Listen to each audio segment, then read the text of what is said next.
बहुत समय पहले मोहननगर गांव में धीरज अपने बूढ़े पिता के साथ एक छोटी सी झोपड़ी में रहता था।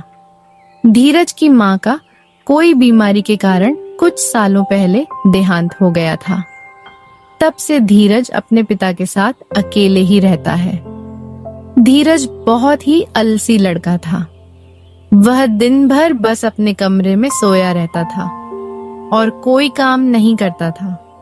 घर का सारा खर्चा उसके पिताजी ही उठाते थे। वह दिन भर दूसरे के खेतों में काम करते थे, लेकिन अब वह भी बूढ़े हो चुके थे। अब वह ज्यादा काम नहीं कर पाते थे। एक दिन धीरज के पिताजी काम करके घर वापस लौटते हैं तो देखते हैं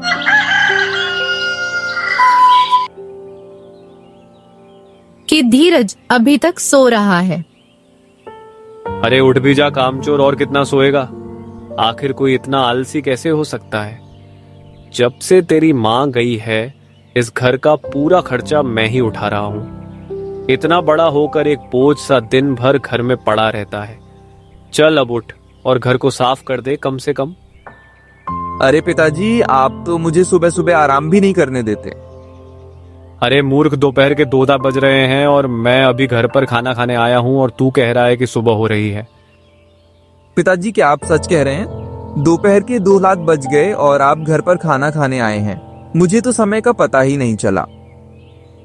जरा अपनी आंखें खोल और बाहर झांक कर देख। पूरा गांव जानता है कि तू कितना बड़ा आलसी है। बेटा देख, अगर मेरी इतनी उम्र ना हुई होती तो मैं तुझे कभी काम करने को नहीं कहता, लेकिन सच तो ये है कि मेरी अब उम्र हो चली है। अब मुझसे इस घर की जिम्मेदारी और नहीं उठाई जाती। मैं काम करके आता हूं तो बहुत थक जाता हूं और कई दिनों से मेरे शरीर में बहुत कमजोरी भी है। क्या पिताजी, आप सीधे क्यों नहीं कहते कि आप मुझसे तंग आ गए हैं? ऐसी बात नहीं है बेटा। मैं चाहता हूं तू एक बहुत मेहनती आदमी बन जाए ताकि गांव के सारे लोग तेरी इज्जत करें। ठीक है पिताजी, मैं आज ही कोई ना कोई काम ढूंढता हूँ। चल अब जल्दी से खाना खा ले।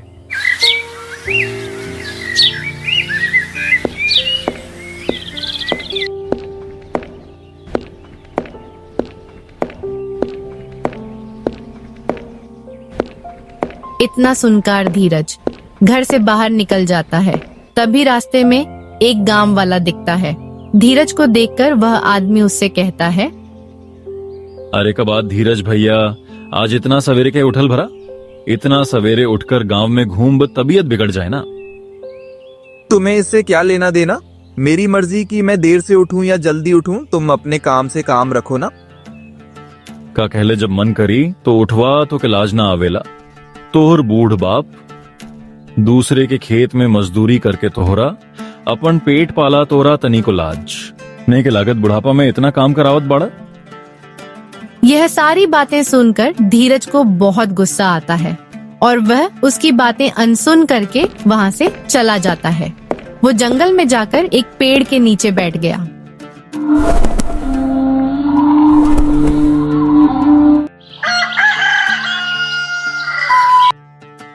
पता नहीं ये गांव वाले अपने आप को क्या समझते हैं। जरा सा दिन भर काम क्या कर लेते हैं। मेरा तो मजाक उड़ाने में कोई कसर ही नहीं छोड़ते।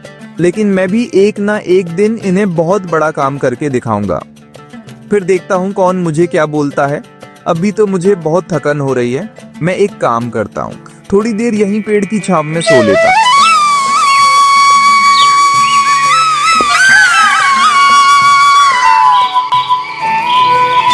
हूँ। इतना बोलकर धीरज वहीं सो जाता है। तभी वहां से दूसरे गांव का पंडित गुजर रहा था।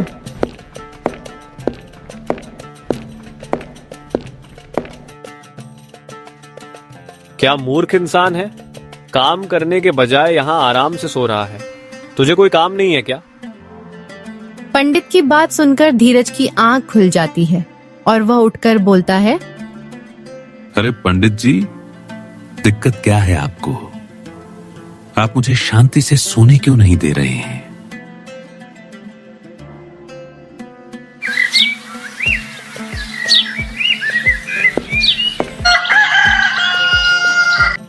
मैं काफी दिनों से देख रहा हूं तुम रोज यहाँ आकर सो जाते हो। अभी भी वक्त है, सुधर जाओ। मुसीबत तुम्हारे सर पर मंडरा रही है। कैसी मुसीबत है पंडित जी? आप यहाँ से जाओ ना, मुझे शांति से सोने दो। मैंने तुम्हारे जितना आलसी आदमी अपने जीवन में कभी नहीं देखा। कोई ना कोई काम ढूंढने के बजाय तुम रोज यहाँ आकर सो जाते हो। अरे नहीं नहीं, ये क्या कह रहे हैं आप?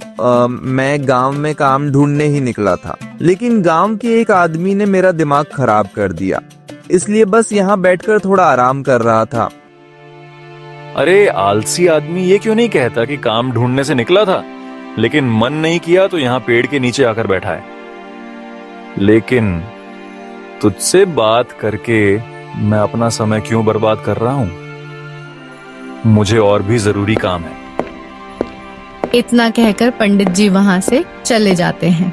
वह एक बहुत विद्वान पंडित थे, लेकिन धीरज पर उनकी बातों का कोई असर नहीं होता और वो फिर से सो जाता है। देखते ही देखते शाम हो जाती है और धीरज अपने घर जाता है।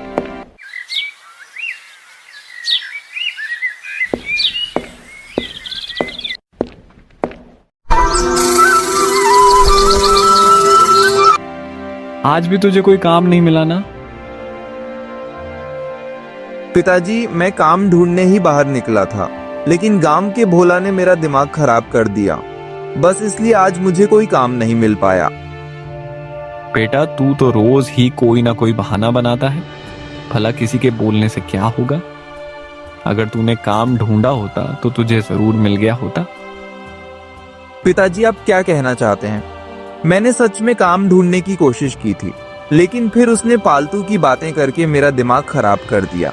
आप चिंता मत कीजिए, मैं कल फिर से जाऊंगा और कोई ना कोई काम जरूर ढूंढूंगा। इतना कहकर धीरज खाना खाता है और सो जाता है।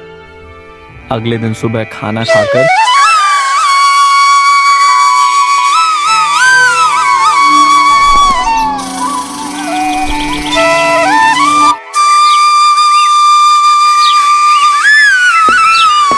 धीरज काम की तलाश में निकल जाता है और हमेशा की तरह जंगल में जाकर उसी पेड़ के नीचे सो गया। उसके पिता ने समझा समझा कर थक चुके थे।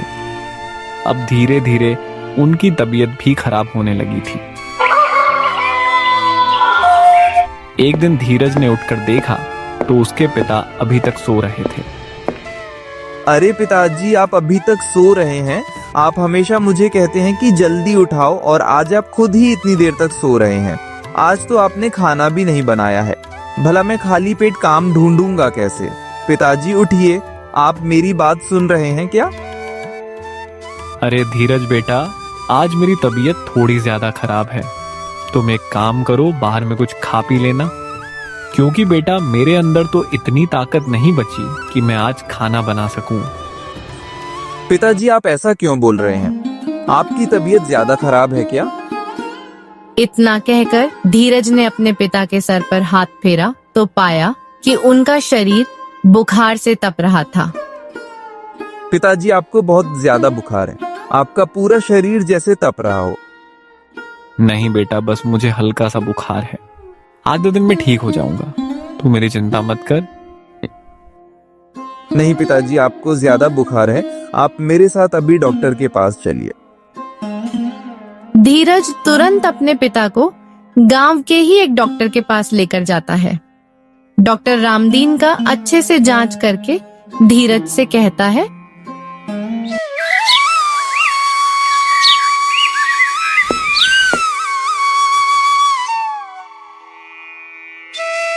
धीरज, तुम्हारे पिताजी की तबीयत बहुत ज्यादा खराब है। उनके किडनी में इन्फेक्शन है, इसलिए उनकी हालत ज्यादा गंभीर है। जल्द से जल्द उनका ऑपरेशन करना होगा, तभी तुम्हारे पिता ठीक हो पाएंगे। लेकिन डॉक्टर साहब, ऑपरेशन में तो बहुत पैसे लगते हैं ना? हाँ, उसके लिए तुम्हें 60,000 जमा करने होंगे अस्पताल में। ठीक है डॉक्टर साहब, आप मुझे कुछ दिनों का वक्त दीजिए, मैं पूरे पैसे जमा कर दूंगा। ठीक है धीरज, मैं तुम्हें तब तक कुछ दवाइयां दे देता हूँ। वह अपने पिताजी को खिला देना, उन्हें कुछ राहत रहेगी। धीरज रामदीन को लेकर घर वापस आ जाता है, लेकिन अब उसे अपने आलसपन पर बहुत गुस्सा आ रहा था। धीरज आलसी जरूर था, लेकिन वह अपने पिताजी से बहुत प्यार करता था। माँ के चले जाने के बाद उसके पिताजी ही उसका सहारा थे। अब वह अपने पिताजी को भी नहीं खोना चाहता था। आज रात का खाना धीरज ने ही बनाया। जो धीरज हर रोज बिना किसी चीज की परवाह किए बिना सोए रहता था, आज उसकी आंखों में नींद नहीं थी। उससे उसके पिताजी की चिंता खाई जा रही थी। ये सब मेरी लापरवाही की वजह से हो रहा है। माँ के जाने के बाद काश मैं पिताजी के कंधों पर इतना ज्यादा बोझ ना दिया होता। आज उनकी ये हालत मेरी वजह से ही है, लेकिन अब मैं क्या करूं? कहां से लाऊं इतने सारे पैसे? अगर पिताजी का ऑपरेशन नहीं हुआ तो माँ की तरह वह भी मुझे छोड़कर चले जाएंगे। नहीं नहीं, मैं ऐसा नहीं होने दूंगा। कुछ ना कुछ करके मुझे जल्दी से पूरे पैसे जमा करने ही होंगे। धीरज रात भर इसी चिंता में डूबा रहा। सुबह होते ही वह गांव के मुखिया के घर गया। क्या बात है धीरज, तू आज इतनी सुबह सुबह यहाँ कैसे? इतनी सुबह तेरी नींद कैसे खुल गई? मुखिया जी, मुझे आपकी मदद की जरूरत है। मेरे पिताजी की तबीयत बहुत खराब है, इसलिए मुझे कुछ पैसों की जरूरत है। अच्छा, तो तू यहाँ सुबह सुबह मुझे पैसे मांगने आया है? मुखिया जी, डॉक्टर ने कहा है कि अगर ऑपरेशन नहीं हुआ तो उनकी जान को भी खतरा है। आप मुझे कुछ पैसे उधार दे दीजिए। मैं दिन रात काम करके आपके सारे पैसे चुका दूंगा। मेहनत और वह भी तू, या किसको पागल बना रहा है? ये तो एक न एक दिन होना ही था। बेचारा रामदिन तुझ जैसे भैंस को इतने दिन से पाल रहा था, घर में बैठकर खिला रहा था। बुढ़ापे में इतना काम करेगा तो बीमारी तो होगी ही ना। मुखिया ने धीरज को पैसे देने से साफ मना कर दिया। तब धीरज गांव के एक सेठ के पास जाता है। वह सेठ गांव का सबसे अमीर आदमी था। उसके पास बहुत सारी जमीन थी। गांव का हर व्यक्ति धीरज की आदतों से परिचित था। धीरज को देखते ही सेठ मोहनलाल बोला, अरे वह भाई धीरज, आज तू इतनी जल्दी यहाँ कैसे? सेठ जी, मुझे आपकी मदद की जरूरत है। मेरे पिताजी की तबीयत बहुत खराब है, इसलिए मुझे कुछ पैसों की जरूरत है। सेठ जी, डॉक्टर ने कहा है कि अगर ऑपरेशन नहीं हुआ तो उनकी जान को भी खतरा है। आप मुझे कुछ पैसे उधार दे दीजिए।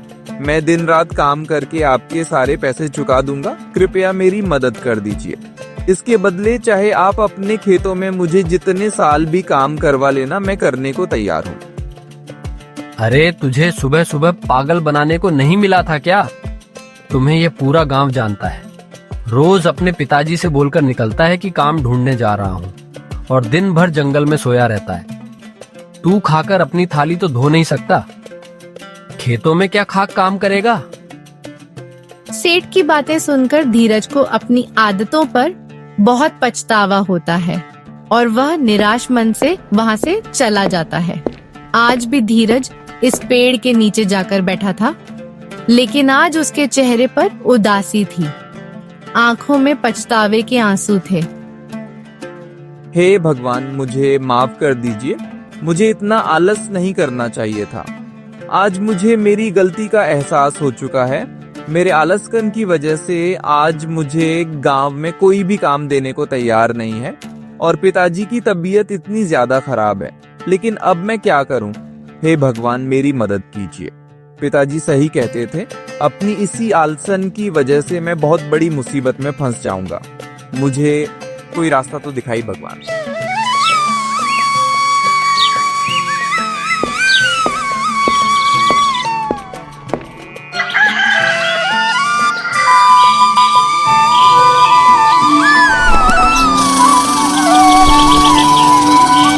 तभी वह पंडित उस दिन फिर से उसी रास्ते से जा रहा था जिसने उसे दिन धीरज को फटकार लगाई थी। उसने धीरज को रोते हुए देखा तो वहीं रुक गया और उससे बोला, मैंने तुझे कहा था ना, तुम्हारे सर पर बहुत बड़ी मुसीबत मंडरा रही है और तूने मेरी बात को मजाक समझ लिया था। आपने बिल्कुल सही कहा था महाराज। मुझे माफ कर दीजिए। मैं सच में बहुत बड़ी मुसीबत में फंस गया हूँ। मेरे पिताजी की तबीयत बहुत खराब है और गांव में हर किसी ने मेरी मदद करने से इनकार कर दिया है। देख मेरे बच्चे, इस दुनिया में कोई किसी की मदद नहीं करता, और तेरी मदद किसी ने इसलिए नहीं की क्योंकि तू बहुत बड़ा आलसी है। उनको इस बात का डर है कि उनके पैसे डूब जाएंगे। अगर आज तू कम कर रहा होता तो तुझे किसी के आगे हाथ नहीं फैलाना पड़ता। आपने बिल्कुल सही कहा, लेकिन अब मुझे मेरी गलती पर बहुत पछतावा हो रहा है। मैं पिताजी को खोना नहीं चाहता। उन्होंने कभी मुझे माँ की कमी महसूस नहीं होने दी। ब्राह्मण ने देखा कि धीरज को सच में अपनी गलती पर पछतावा हो रहा था और वह अपनी गलती सुधारना चाहता था। इसलिए ब्राह्मण ने एक छोटी सी पोटली निकाली और धीरज को देते हुए कहा, धीरज, इस पोटली में जादुई भस्म है। इस भस्म को तुम हमेशा अपने पास रखना। इससे तुम्हारा सारा आलसपन दूर हो जाएगा और तुम्हारे अंदर इतनी ताकत आ जाएगी कि तुम जानवरों की तरह दिन रात काम करके अपने पिता के इलाज के लिए बहुत जल्दी पैसे जोड़ लोगे।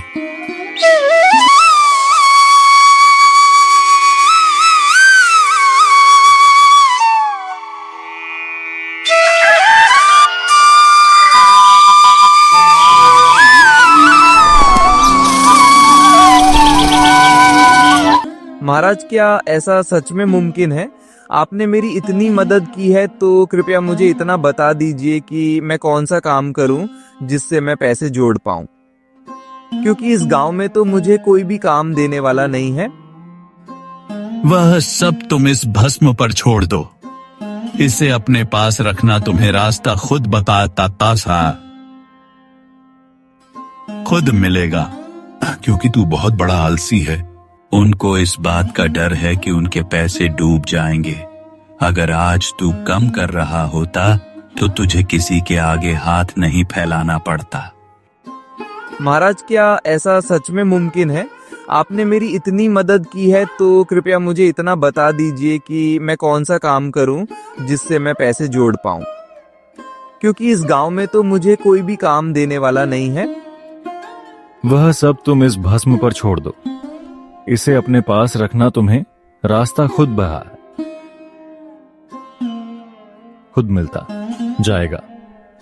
जैसे कि अभी तुम यहाँ जंगल में हो तो तुम्हें ढेर सारी लड़कियां मिल जाएंगी और उन्हें बाजार में बेचकर कुछ पैसे तो मिल ही जाएंगे, और यहाँ से कुछ दूर जाने पर बहुत सारे फलों के पेड़ मिलेंगे। उन फलों को तोड़कर भी तुम बाजार में बेच सकते हो। धीरज ने वे भस्म अपने पास रख लिया और ब्राह्मण वहाँ से मुस्कुराते हुए चला गया। पंडित के कहे अनुसार धीरज ने लकड़ियाँ जमा करना शुरू कर दिया और थोड़ी ही देर में उसने बहुत सारी लकड़ी जमा कर ली। अरे वाह, मैंने तो कितनी सारी लकड़ियां जमा कर ली है। सच में ये भस्म तो जादुई है। इस की से तो मेरे पूरे शरीर में फुर्ती आ गई है। इतना कहकर धीरज सारी लकड़ियां लेकर गांव में गया और उसकी सारी लकड़ियां बिक गईं। शाम को धीरज घर आया और उसने पैसे जोड़े तो पाया कि आज लकड़ियां और फलों को बेचकर उसे पूरे RS 5000 मिल चुके थे। ऐसे तो मैं बहुत जल्दी और RS 55,000 जमा कर लूंगा। अब कल से मैं और 2 गुना काम करूंगा ताकि पिताजी का इलाज जल्दी से जल्दी कर सकूं। अगले दिन सुबह होते हैं। धीरज जंगल से लकड़ियां लेकर गांव में आ गया। इस तरह से धीरज को दिन रात काम करते देख गांव वाले हैरान थे।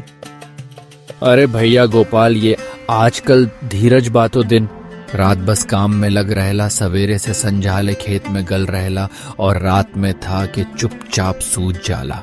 हम तो कहता नहीं है कुछ बात जे सेन हो बा, का जाने प्रेम में फंस गेल बा, बिया के टेंशन बा।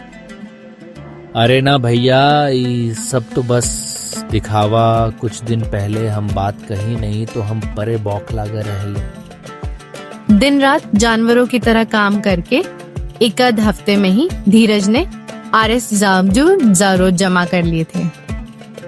ईश्वर की कृपा से RS 5000 तो जमा कर लिए हैं मैंने, लेकिन अब मुझे RS 10,000 और चाहिए। मुझे जल्द से जल्द ये पैसे भी जमा करने होंगे। मेरे पास ज्यादा समय नहीं है। पिताजी की तबीयत भी और भी खराब होती जा रही है। धीरज ने रामदीन के पास जाकर देखा तो उसकी हालत पहले से ज्यादा खराब थी। खांसी ने रामदीन को अंदर से और तोड़कर रखा था। वह बहुत कमजोर हो चुका था। यह सब देखकर धीरज और चिंतित हो गया। मुझे कल ही पिताजी को डॉक्टर के पास लेकर जाना होगा। मैं कल ही सेठ जी के पास फिर से जाऊंगा काम मांगने। हो सकता है इस बार वो मुझे काम दे दे।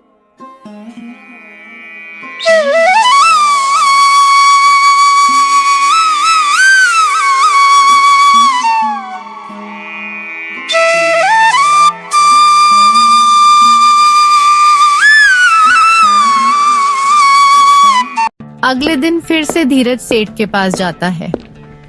सेठ जी, उस दिन तो आपने मुझे आलसी कहकर भगा दिया था, लेकिन मैंने पूरी मेहनत करके RS00 जमा कर लिए हैं। अब सिर्फ RS10,000 घाट रहे हैं मालिक। कृपया मेरे पिताजी के जान के खातिर मुझे काम दे दीजिए। उनकी तबीयत बिगड़ी जा रही है। मैं दिन रात काम करूंगा मालिक। कृपया मुझे काम पर रख लीजिए। अच्छा ठीक है धीरज, मैं तुम्हें पैसे तो दे दूंगा, लेकिन उसके लिए मेरी एक शर्त है। तुम्हें मेरे खेतों को जोतना पड़ेगा। जितने बीघा खेत तुम जोतोगे उतने 30,000 मैं तुम्हें दूंगा। मंजूर है तो बोलो। ठीक है मालिक, तो मैं अभी से ही काम शुरू कर देता हूँ। आपका बहुत बहुत धन्यवाद मालिक। दिल में अपने पिताजी को बचाने की उम्मीद लिए हुए धीरज खेतों में हल चलाना शुरू कर देता है। दिन भर बिना आराम किया वह खेतों में काम करता रहा। उसकी मेहनत का पसीना यह गवाही दे रहा था कि उसके दिल में पछतावे की आग जल रही है। दिल में अपने पिताजी की जान बचाने की आस लिए हुए वह काम करता रहा। सुबह से शाम हो गई, लेकिन धीरज अभी भी काम कर रहा था। अगले दिन सुबह सेठ अपने खेतों पर आया तो उसने देखा कि धीरज अब तक काम कर रहा था। वो अपने 10 बीघा खेत को जोता हुआ देखकर हैरान रह गया। अरे वह लड़के, तू इतनी मेहनत करेगा मैंने सोचा भी नहीं था। तूने कल से बिना आराम किए मेरे 10 बीघा खेत को जोत दिया। मैं तुम्हारे काम से बहुत खुश हूँ। आज मैं तुम्हें RS15,000 दूंगा। आज ही तुम अपने पिताजी का इलाज करवा लो। धीरज तुरंत वह पैसे लेकर अस्पताल में डॉक्टर के पास जमा कर देता है और अपने पिताजी का इलाज करवाता है। कुछ दिन बाद ही धीरज के पिता पूरी तरह से ठीक हो जाते हैं। बेटा, आज मुझे बहुत गर्व हो रहा है तुझ पर। आज तेरी वजह से मेरी जान बच पाई है। आज तूने मुझे नई जिंदगी दी है। पिताजी, आप ये कैसी बात कर रहे हैं? माँ के जाने के बाद आपने ही तो मुझे पाला है। रामदीन के ठीक हो जाने के बाद भी धीरज ने अपना काम नहीं छोड़ा। एक दिन धीरज हमेशा की तरह जंगल में लकड़ी काट रहा था। तभी उसे पीछे से एक आवाज सुनाई देती है। कैसे हो धीरज? धीरज ने पीछे मुड़कर देखा तो वहाँ वही ब्राह्मण खड़े थे। उन्हें देखकर धीरज बहुत खुश हुआ। उसे पीछे से एक आवाज सुनाई देती है। अरे महाराज, आप यहाँ, आपका बहुत बहुत धन्यवाद। आपके उस भस्म की वजह से और मुझे नई जिंदगी मिली। मेरे पिताजी का भी अच्छे से इलाज हो गया। अब वो बिल्कुल ठीक है। आपकी वजह से आज मेरे घर में किसी चीज की कमी नहीं है।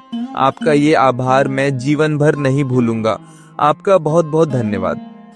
ब्राह्मण मुस्कुराए और धीरज से कहा, अरे बेटा धीरज, मैंने तो कुछ भी नहीं किया है। यहाँ तक कि वह भस्म भी जादुई नहीं थी। मैंने तो बस तुम्हारा आत्मविश्वास जगाने के लिए कहा था कि वह भस्म में जादुई है, ताकि तुम इसी के सहारे काम कर सको। ताकत इस भस्म के अंदर नहीं, बल्कि असली ताकत तो तुम्हारे अंदर है। मैं तो बस तुम्हारे अंदर सोए हुए मेहनती इंसान को जागना चाहता था, इसलिए मैंने ऐसा किया। वो भस्म तो बस राख थी बेटा। जादू तो तेरे अंदर था, जिस पर तूने कभी विश्वास ही नहीं किया। क्या आप सच बोल रहे हैं पंडित जी? इसका मतलब वो कोई जादुई भस्म नहीं था। धीरज की आंखों में चमक थी, पर होठों पर मुस्कान। उसे अब समझ आ गया था कि सच्चा चमत्कार किसी चीज में नहीं, बल्कि इंसान की वजह से, लगन और आत्मविश्वास में होता है।